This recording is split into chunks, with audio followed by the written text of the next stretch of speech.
Magandang gabi sa inyo lahat. Ito ulit ang Unicorn Mike Padua. Nakita ulit tayo sa ating latest weather analysis na yung araw po ng Lunes hanggang Miyerkules, unang araw ng buwan ng Nobyembre hanggang Nobyembre 3 na po ito, 2021.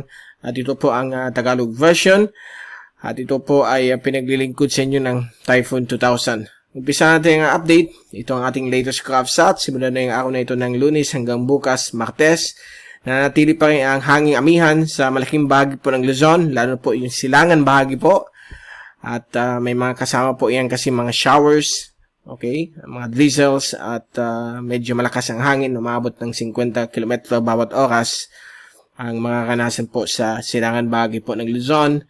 Dito po sa Kabikulan ay medyo tuyo po ang panahon, although mahangin, umabot ng 40 km bawat oras ang kanyang bugso at ang karagatan po dito ay magiging maalon po sa mga maliliit na sakyang pangdagat. So medyo mapanganib po ito. So mag-iingat lamang po. Huwag muna bumalaot. So mag-iingat po dahil po medyo malakas na yung amihan dahil po sa malaking high pressure ridge po dito sa may bahagi po ng north of Shanghai, China. Ito po ang nagpo-produce nitong malakas na amihan na napaaga po ang dating nito. So ibig sabihin medyo tatagal lang bahagi ang ating amihan. Na hopefully sana walang ulan. At dito naman po sa may bahagi po ng Visayas, Mimaropa, lalo na po dito sa may Sulu Archipelago at hilagang bahagi po ng Mindanao ay magiging katamtaman naman po ang lagay ng panahon, subalit may mga maulap na papuwirin na may mga posibilidad na may mga thunderstorms dahil po sa pagsalubong po ng mahinang amihan dito po sa isang surface trough. So, nag-generate po ito ng mga pagkulog at pagkidlat. So, mag-iingat naman po, magdala ng payong at kapote dahil po medyo delikado po ito sa mga lalabas. Alam natin meron tayong COVID. So, mag-iingat naman po tayong lahat yan. So, ito po ang dahilan kung bakit maulan po sa may bahagi po ng Mindanao dahil po ito sa isang surface trough po. Ito yung dating LPA 90W na sinabi ko nung last Friday na hindi po ito tutuloy based sa European model at masyadong exaggerated yung American model. So, nagkatotoo po, humina po at pati sa American model wala nang pinapakita. So, all clear na po tayo. Isa na lang po siyang surface trough na posibleng magpaulan sa Visayas at Mimaropa at ibang bahagi po ng Kabikulan sa mga susunod na ilang araw.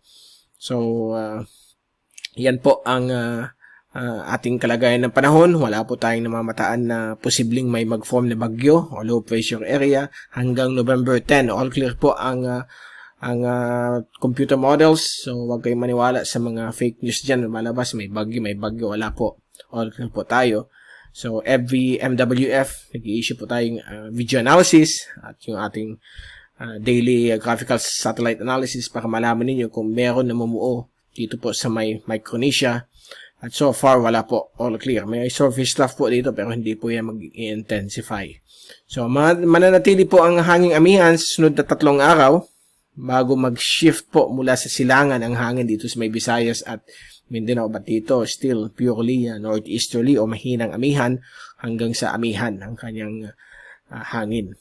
Okay? So, yan po ating latest sa ating GraphSat. Ito po yung fast animation. So, nakita po natin yung kaulapan dala ng trough. Nag-i-interact po o nagko-converge dito sa northeasterly surface wind flow, yung mahinang amihan sa may northern portions po ng Mindanao. Kaya medyo may mga ulan po dyan, mga thunderstorms na nagaganap sa mga oras na ito. At kung titingnan natin zoom in satellite animation, nakikita po natin dito sa windy.com ang mga kaulapan na dala nitong surface trough. Okay? So, yan po siya. So, nakikita po ninyo ang mga thunderstorms sa may Zamboanga Peninsula, Lanao Provinces. Dito pa rin po sa may Caraga region. Dala po ilang surface trough na bumabangga po sa mahinang hanging amihan. Okay? The rest po, medyo okay naman po ang panahon. May mga konting showers lang po dito. May mga low-level nimbus stratus clouds, bibigay po ng mga showers sa silangan bahagi po ng Cagayan Valley hanggang sa may Northern Quezon.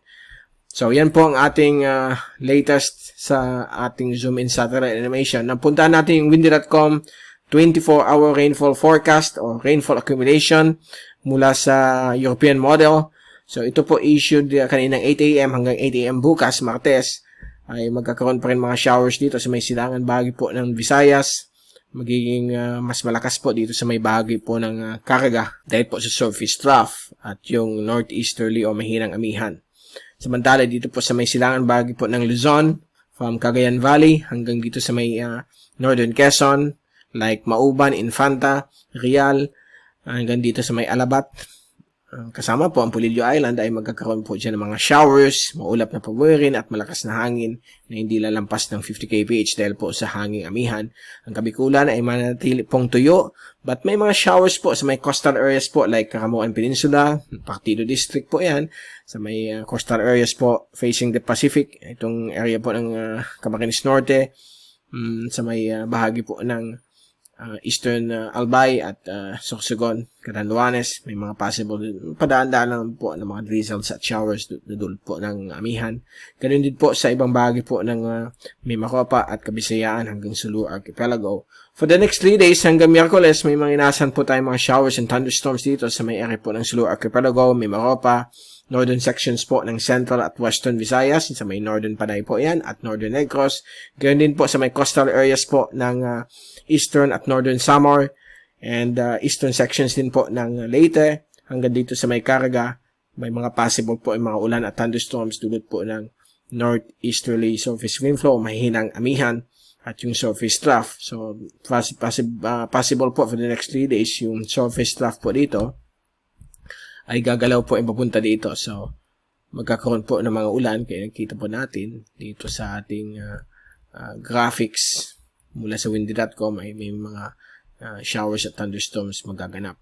Okay, so wag niyong kalimutan magdala ng payong at kapote kapag kayo lalabas for the next 3 days hanggang Miyerkules. At bago tayong paalam, ito yung forecast hanggang Miyerkules. So, inaasahan pa rin mga ulan, kagaya ng isang graphic na pinakita natin. So, yan po ang mga ulan na posibleng maganap sa may Visayas, Mindanao at eastern sections ng Kabikulan.